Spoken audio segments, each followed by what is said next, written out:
नमस्कार दोस्तों, मैं डॉक्टर सुनीता आपका स्वागत करती हूँ बैक टू रूट्स में। दोस्तों, आज हम बात करेंगे इम्यूनिटी को कैसे बढ़ाया जाए, शरीर की रोग प्रतिरोधक क्षमता को कैसे बढ़ाएं और रोगों से बचें। आज के समय में जब कोरोना इतना फैल रहा है, इतनी इतनी मौतें हो रही हैं कोरोना से, तो हमें अपने इम्यून सिस्टम को और मजबूत करने की ज़्यादा ज़रूरत है। तो इम्यून सिस्टम को हम कैसे मजबूत कर सकते हैं, इसके बारे में आज हम चर्चा करेंगे। तो इम्यून सिस्टम, वैसे दोस्तों, हर शरीर की क्षमता होती है कि वह हर प्रकार के रोग से स्वयं लड़ सकता है। ज़रूरत सिर्फ इतनी होती है कि हम शरीर को उस तरह का वातावरण दें जिसमें वह अपने आप को ठीक कर सके। तो सबसे पहला जो तरीका है, हमारे भोजन को हम व्यवस्थित करें। भोजन, ऐसा भोजन करें जो हमारे शरीर की रोग प्रतिरोधक क्षमता बढ़ाए। तो किस प्रकार का भोजन? तो दोस्तों, हमारा जो शरीर है उसमें 20% एसिडिक रहता है और 80% जो है वो अल्कलाइन रहता है। तो 20-80 का ये जो रेशियो है, अगर शरीर में मेंटेन रहे, अगर शरीर में बना रहे, तो हमारी रोग प्रतिरोधक क्षमता अच्छी रहती है, मज़बूत रहती है। तो हम जो भोजन करते हैं उसमें हमारे को ये ध्यान रखना है कि जो हम भोजन कर रहे हैं वह भोजन ज़्यादा अल्कलाइन हो, एसिडिक ना हो। तो कौन से भोजन एसिडिक होते हैं और कौन से भोजन अल्कलाइन होते हैं? तो एसिडिक भोजन में जो हैं वो चाय, कॉफ़ी, चीनी, चावल, तले हुए, तला भुना खाना, ज़्यादा मसाले, विभिन्न प्रकार के अनाज और जो पैक्ड फूड आते हैं वह, तो ये सारे जो भोजन हैं ये हमारे शरीर को एसिडिक करते हैं। और जो अल्कलाइन भोजन है वो उसमें आते हैं हरी सब्जियां, फल, ड्राई फ्रूट्स, खासकर बादाम, स्प्राउट, सभी तरह प्रकार की हरी पत्तियां, हरी सब्जियां, आलू, कद्दू, पालक, चंदलाई, सभी हमारे शरीर को अल्कलाइन बनाते हैं। और नींबू, जो लोगों को ये रहता है कि नहीं ये एसिडिक होता है, नहीं, नींबू भी अल्कलाइन होता है। संतरा, नींबू, ये सभी अल्कलाइन फल हैं। सारे फल, जितने भी फल होते हैं वे सभी अल्कलाइन, और सारी सब्जियां अल्कलाइन होती है।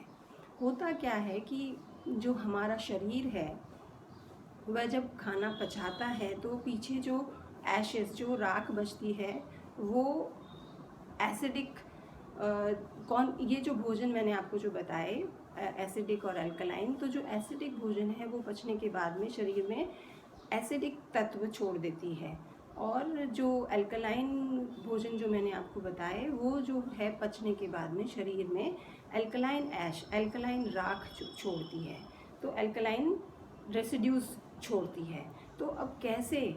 और जो शरीर है, जो हमारा ब्लड है वो अल्कलाइन होता है। तो अगर ब्लड अल्कलाइन रहता है तो उसकी क्षमता रहती है कि जो हमारे शरीर में कुछ एसिड बना है उसको, एसिड मतलब जब हमारा खाना पचता है ना, तो कार्बन डाइऑक्साइड और पानी ये निकलते हैं और ये एसिड क्रिएट करते हैं। तो शरीर, अगर हमारा खून अल्कलाइन है तो वह इस एसिड को लेकर के बाहर, जहाँ से शरीर बाहर निकालता है, वहाँ तक उसे पहुँचा पाता है। यह क्षमता उसकी रहती है तभी जबकि वह अल्कलाइन होता है।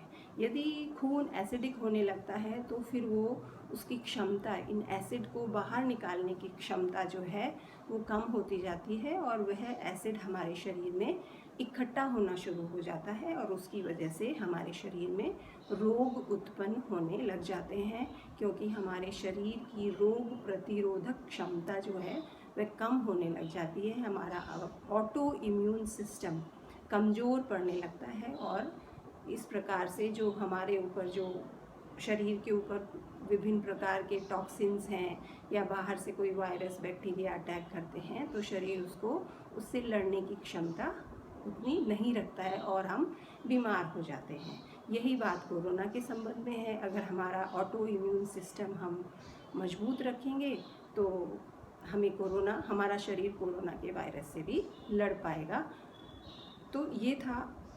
तो अब कोरोना से संबंधित भी हम बात कर लेते हैं कि हमें हमारी दिनचर्या, जो दिन भर में हम जो भोजन करते हैं, वो किस प्रकार से क्या क्या लेना चाहिए। तो सुबह से शुरू करते हैं। जब हम उठते हैं उसके बाद में हम 1 गिलास पानी में नींबू और शहद डाल कर लें। नींबू जो है वह हमारे को नींबू हमारे शरीर को मजबूत करता है, इम्यूनिटी बढ़ाता है। शहद में भी ये टेंडेंसी है कि वह इम्यूनिटी बढ़ाता है। विटामिन सी खूब होता है नींबू में, तो ये रोग प्रतिरोधक क्षमता बढ़ाते हैं। 1 गिलास पानी नींबू और शहद डाल कर पिए। और उसके बाद में फिर जब आपको चाय कॉफ़ी जैसे मैंने बोला नहीं पीनी है, तो आप हर्बल टी पीजिए। हर्बल टी आज कोरोना के टाइम में हम कैसी हर्बल टी पी सकते हैं। तो पानी में आप अदरक डालिए, तुलसी के 8-10 पत्ते डालिए, पुदीना के पत्ते डालिए, लेमन ग्रास डाल सकते हैं, फिर दालचीनी डालिए, और ये सारी थोड़ा चुटकी भर हल्दी भी आप इसमें डाल सकते हैं। इसे खूब उबाल कर अच्छे से उसका सभी चीज़ों का उसमें कस आने दीजिए, और उसके बाद में उसको छान कर उसमें गुड़ डालकर आप इसको पीजिए। ये हर्बल टी कोरोना को भगाने में, कोरोना से बचाव करने में बहुत लाभदायक होगी। तो अब हम बात करते हैं नाश्ता। नाश्ते में क्या होना चाहिए।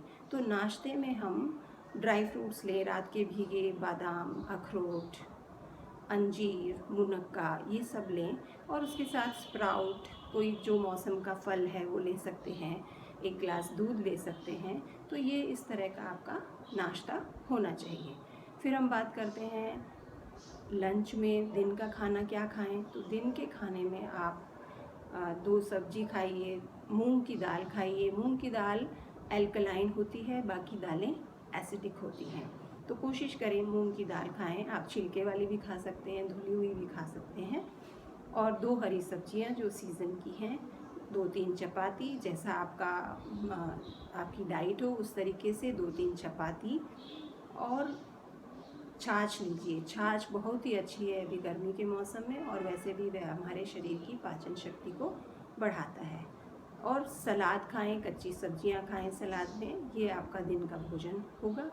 फिर 3-4 बजे जैसे हम लोगों को अगर हल्की भूख लगती है, तो उस समय में आप भुना हुआ अनाज, जैसे चावल के मुरमुरे, भुना हुआ चना, भुनी हुई जिसको पॉपकॉर्न बोलते हैं, भुनी हुई मक्की, पॉपकॉर्न, भुनी हुई ज्वार भी आती है। ये भुने हुए अनाज आप खा सकते हैं। साथ में गुड़ खा सकते हैं, छोटी सी डली गुड़ की खा सकते हैं।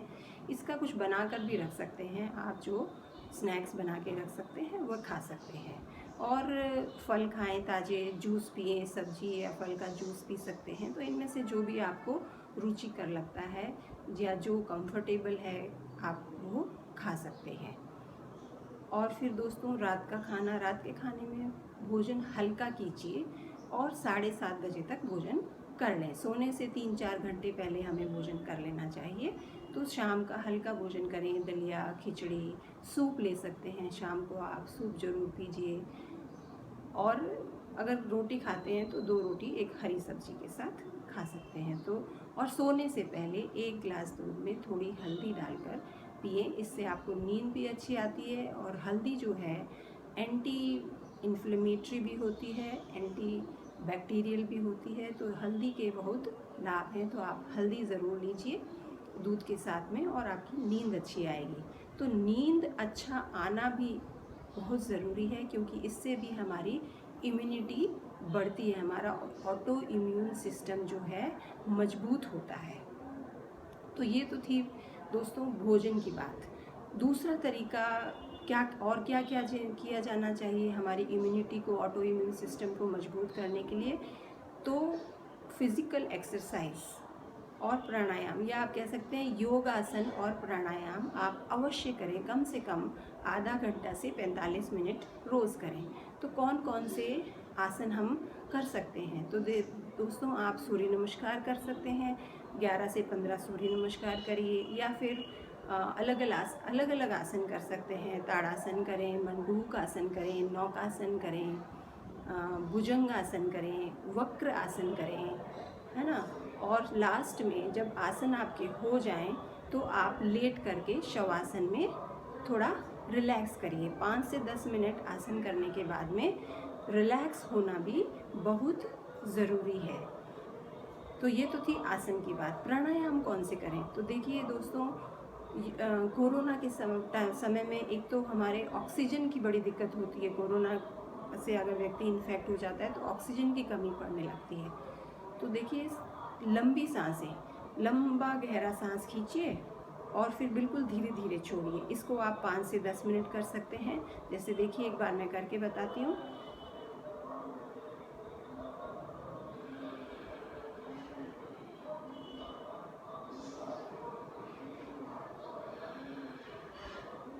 तो ये प्राणायाम जो आप है, गहरी लंबी सांसें जो आप 5 से 10 मिनट रोज़ करें, आपकी ऑक्सीजन लेवल अच्छी रहेगी, आपका मन भी शांत रहेगा, दिमाग शांत रहेगा, आपकी नर्वस सिस्टम अच्छे से काम करेगी, तो आपकी इम्यूनिटी बनी रहेगी। और दोस्तों, अन्य प्राणायाम भी लाभदायक हैं। अनुलोम विलोम कर सकते हैं।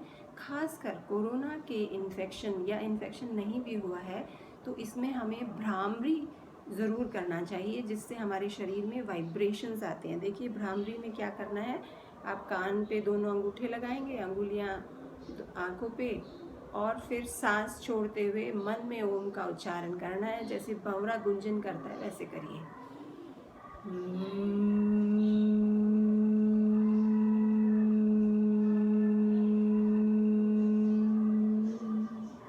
जितना आपकी बॉडी आपको अलाउ करती है उतना लंबा सांस को धीरे धीरे भंवरे की गुंजन की तरह बाहर छोड़िए। तो आप भ्रामरी प्राणायाम कम से कम 5 मिनट तक करें। और इसी प्रकार ओम का उच्चारण, क्योंकि ओम के उच्चारण में भी हमारे पूरे शरीर में वाइब्रेशंस फैलते हैं। अब ये वाइब्रेशंस फैलने का क्या लाभ है? इससे वाइब्रेशंस फैलने से हमारे शरीर में नाइट्रस ऑक्साइड बनती है, जो वायरस को ज़्यादा फैलने से रोकती है, या कह सकते हैं मल्टीप्लाई होने से रोकता है। तो आप भ्रामरी और ओम का उच्चारण अवश्य करें। 5-5 मिनट सुबह करें, फिर शाम को भी कर सकते हैं। तो इसे ज़रूर करें। ये आपको अगर कोरोना नहीं हुआ है तो आपको बचा के रखेगा, और अगर हो गया है तो उसे मल्टीप्लाई होने से रोकेगा और आप जल्दी ठीक हो पाएंगे। तो ये था योग और प्राणायाम। फिर तीसरा जो तरीका है वो है मुद्रा। मुद्रा जो है भ्रमर मुद्रा, एक भ्रमर मुद्रा है। भ्रमर मुद्रा में आपको क्या करना है, आपकी तर्जनी अंगुली को, ये पहली अंगुली, इसको अंगूठे के नीचे लगाइए। ये वायु मुद्रा होती है वैसे, तो इसको तर्जनी में लगाइए। इस तर्जनी अंगुली को अंगूठे के नीचे लगाइए, और जो आपकी बीच वाली अंगुली है उसके नाखून के यहाँ दाईं तरफ अपना अंगूठा इस तरीके से दबा दीजिए, और नीचे वाली दोनों अंगुलियां सीधी इस तरीके से। तो ये है हमारा भ्रमर मुद्रा। इसको ऐसे लगाएंगे। दिन में आप इसको 5 से 7 बार 5-5 मिनट लगाइए, तो आपको बहुत लाभ होगा। आपका ऑटो इम्यून सिस्टम बूस्ट करेगा, आपका ऑटो इम्यून सिस्टम बहुत मजबूत हो जाएगा। तो इसे आप करिए। ये भ्रमर मुद्रा, ये आपके इम्यून सिस्टम को बहुत बहुत स्ट्रॉन्ग कर सकता है। तो 5-5 मिनट दिन में 4-5 बार करने की कोशिश करिए। ये आपके इम्यून सिस्टम को बहुत मजबूत करेगा। देखिए दोस्तों, एक बार और देख लें। ये तर्जनी अंगुली को अंगूठे के नीचे लगाइए, और बीच वाली अंगुली के यहाँ साइड में, राइट साइड में अंगूठे को ऐसे टच कर देंगे, और इसको ऐसे, ये दोनों नीचे वाली दोनों अंगुलियाँ खुली हुई, इस तरीके से भ्रमर मुद्रा लगा सकते हैं। इससे आप अपने इम्यून सिस्टम को स्ट्रेंथन कर सकते हैं। तो सुजोग की बात करते हैं। सुजोग में किस तरीके से आप अपनी इम्यून सिस्टम को बढ़ा सकते हैं? तो देखिए, हमारे शरीर में 7 चक्र होते हैं। सभी जानते हैं कि 7 चक्र होते हैं। तो अगर हमारे चक्र ठीक से काम करते हैं तो हमारी इम्यून सिस्टम भी मजबूत रहती है, हमारे सारे शरीर के सिस्टम्स प्रॉपरली काम करते हैं। तो चक्रों को एक्टिवेट कैसे करें? तो चक्र जो है, पहले तो मैं आपको 7 चक्र बताती हूँ। तो देखिए, मैं बिंदी लगाऊंगी उस स्थान पे। ये बीच की 2 अंगुलियाँ जो हैं उसके बीच के यहाँ, ये जो चमड़ी है हमारी, इसके यहाँ, ये जो आपको दिख रहा है, ये यहाँ पे, ये पहला पॉइंट है। फिर दूसरा पॉइंट है, आपको लगाने में आसानी होगी इसलिए मैं बता रही हूँ, ये एकदम नीचे इस जगह लगाइए, ये। फिर एक बिल्कुल बीच में लगाएंगे, ये बीचों बीच, हथेली के बीचों बीच, ये 3 लग गए। और फिर एक हमें लगाना है ये बीच वाले से 2/3 दूरी पे, और ऊपर वाले से 1/3 इस तरीके से लगाएंगे। ये पॉइंट है ना। और फिर हमारा चौथा पॉइंट है, नीचे से, ये नीचे वाले से ये 1/3 दूरी पे लगाएंगे, ये 1/3 दूरी पे, ये हमारे पॉइंट। और ये 4 पॉइंट हुए, ये बीचों बीच 5 पॉइंट हो गए। यहाँ ये 7वां पॉइंट है, अंगूठे के जोड़ के यहाँ, हथेली और अंगूठे के जोड़ के यहाँ। और हमारे इन दोनों के बीच में, बीचों बीच यहाँ, ये हमारा छठा पॉइंट है। तो 1 2 3 4 5 6 7। तो ये जो पॉइंट हैं, इन पॉइंट्स को एक्टिवेट करना है आपको। तो आप किसी भी चीज़ से इसको एक्टिवेट कर सकते हैं, ये ऐसे ऐसे दबा सकते हैं, यूँ अपने अंगूठे से ये दबाइए, इन पॉइंट्स को ऐसे दबाएंगे ज़ोर ज़ोर से। हर पॉइंट पे कम से कम 1 से 2 मिनट तक दबाइए इस तरीके से। आप पेन को भी ले सकते हैं, पेन के पीछे वाले हिस्से से भी दबा सकते हैं, नहीं तो एक इसका जिमी भी आता है, उससे भी कर सकते हैं। तो ये इस प्रकार से आपको इनको एक्टिवेट करना है, ऐसे दबाना है। तो ये पॉइंट्स आप रोज़ 1.5 से 2 मिनट हर पॉइंट को दीजिए, इस तरीके से दबाइए। ये आपकी इम्यून सिस्टम को बहुत मजबूत कर सकता है, मजबूत करेगा। आप इस तरीके से, ये अंगूठे के प्रेशर से ज़्यादा अच्छा प्रेशर लगता है, इसको दबाएंगे। आपको कहीं कभी कभी इसमें पेन भी हो सकता है, क्योंकि जिन लोगों को अगर तकलीफ़ होगी उस चक्र में, तो आपको वहाँ पे पेन फील होगा, दर्द महसूस होगा। तो ये इस तरीके से आप दबाइए ज़ोर से इन पॉइंट्स को, है ना, इस तरीके से ये पॉइंट्स। और एक चीज़ और मैं बताना चाहती हूँ कि आप नेचुरोपैथी में इसे करवाया जाता है। तो आप जैसे एक तौलिया ले लिया आपने, उसको इस तरीके से समेट लिया, उसको गीला करेंगे, पूरा अच्छे से गीला करेंगे, निचोड़ लेंगे, और फिर सीधा लेट करके आपके नाभि के आधा ऊपर और आधा नीचे इस प्रकार से ऐसे लगा के लेट जाएंगे। पूरा गीला टॉवल लगा के लेटेंगे। और वैसे तो नेचुरोपैथी में मिट्टी पट्टी की जाती है, पर हम घर में, हमें मिट्टी की सुविधा नहीं मिल पाती, तो हम गीली पट्टी भी कर सकते हैं। तो इसे ऐसे लगाएंगे और कम से कम आधा घंटा लेट जाएंगे इस गीली पट्टी को लगा करके। आप थोड़ी थोड़ी देर में इसको ऐसे पलट भी सकते हैं, क्योंकि ऊपर का हिस्सा ठंडा हो जाता है, नीचे वाला हमारी शरीर की गर्मी से गर्म हो जाता है। तो दोस्तों, ये थे तरीके हमारे शरीर की रोग प्रतिरोधक क्षमता को बढ़ाने के। आप इसे करके देखिए, आपको महसूस होगा कि आपकी इम्यूनिटी धीरे धीरे बढ़ रही है। और दोस्तों, अपनी इम्यूनिटी बढ़ाइए और कोरोना से बचे रहिए, अपने आप को स्वस्थ रखिए। इसी कामना के साथ आज के लिए इतना ही। अगर आपको मेरा वीडियो पसंद आया हो तो लाइक करें, शेयर करें और सब्सक्राइब करें। अगली बार तक के लिए धन्यवाद।